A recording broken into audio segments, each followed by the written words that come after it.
Week after week, we've been getting some pretty cool updates to Infinite Galaxy, and in this video, we're going to review the updates to flagship outfitting and more.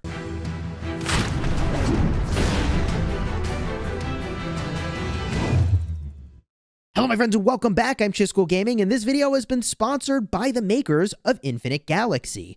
Today we're going to be reviewing the patch notes and the changes therein, which I think are pretty solid. So let's get started here by talking about flagship outfitting. Now previously you had different qualities of materials that you'd smash together to go and make equipment, and I mean, okay, now, bada boom, the outfitting factory is where you go and you make new gear, and all of your materials are now one tier of quality, which I think is great. Because it was kind of a pain in the butt before to try to go in and upgrade or try to go in and make something new, but you'd have to go and level up the tier of your materials, and then you'd have to come back over here, and this just simplifies the whole thing, and the look and feel is very similar, by the way, to the look and feel that they now have for selecting the different warships that you want to go do as well. So I think this is a much nicer way to go and outfit your flagships. I also really like the visual differentiation between the different pieces of gear.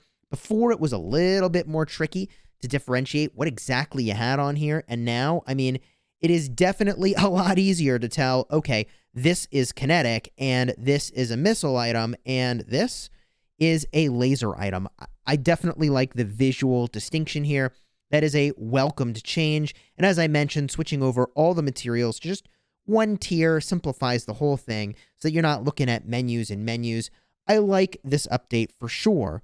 When we get to the other items that are contained within the update, they redesigned the outfitting factory interface to look better. Okay, we've already shown that. They've redesigned the events system, combined the explore and prospect actions, and removed the reward selection mechanism after completing events.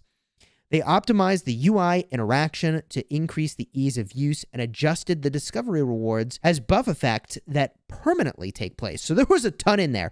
First of all, it was maybe a little more complicated than necessary when you looked at the map, which, by the way, the map is definitely looking a little fresh here. This is kind of a new look and feel, and oh man, I can get some rewards over here? Hello. Please be sure to go and get your free rewards. What do I got here? Ooh, okay. I'm pretty happy about being able to recruit some crew. More crew I can recruit? Hello, baby. Wow, and 50 of this dude, John Smith Connor. Hello, and what is this? Ah, okay. So what I'm looking at now is a new flavor of the map. It's sliced up by zone, I think. Oh yeah, wow, look. So I can check out the different zones and see where I need to explore. Okay, let's look in this one.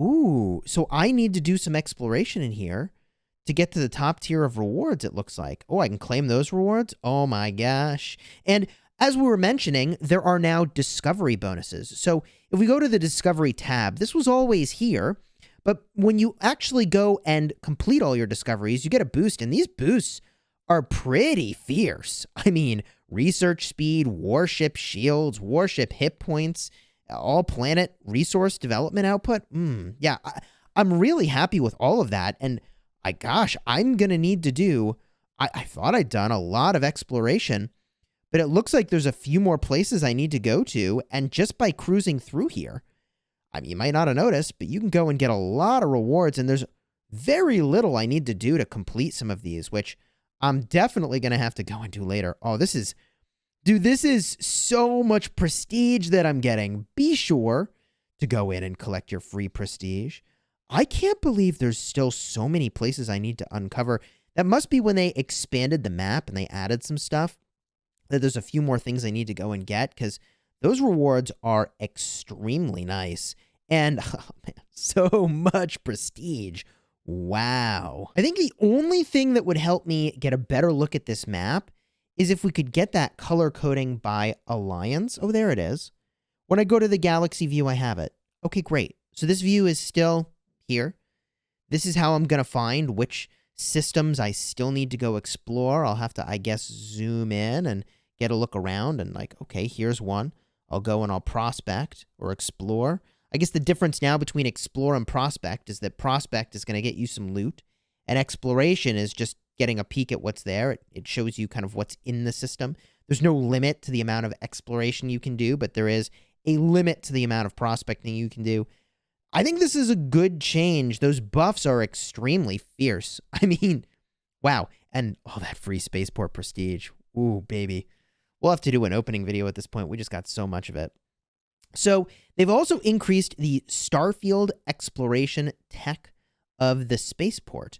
The radar search feature can now discover planet platforms. In addition, we've got some changes now to the collection of VIP rewards. They adjusted the VIP 9 daily rewards to be Federation credits for 360 and Advanced Federation credits of 120. The VIP 10 rewards to be Federation credits of 240 and Advanced Federation credits of 240.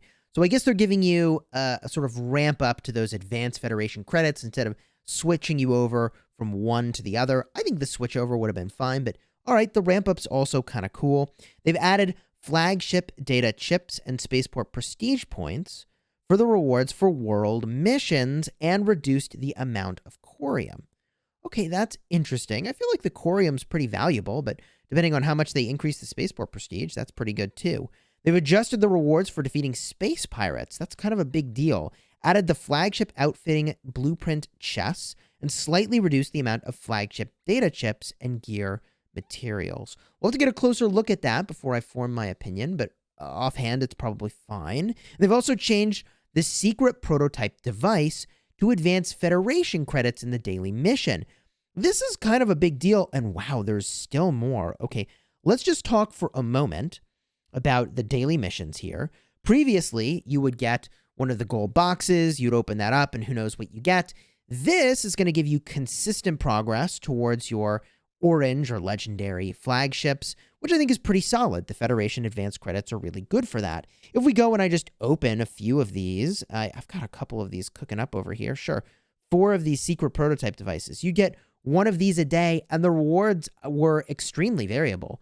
Here I got 5 of the blueprints of the Achilles.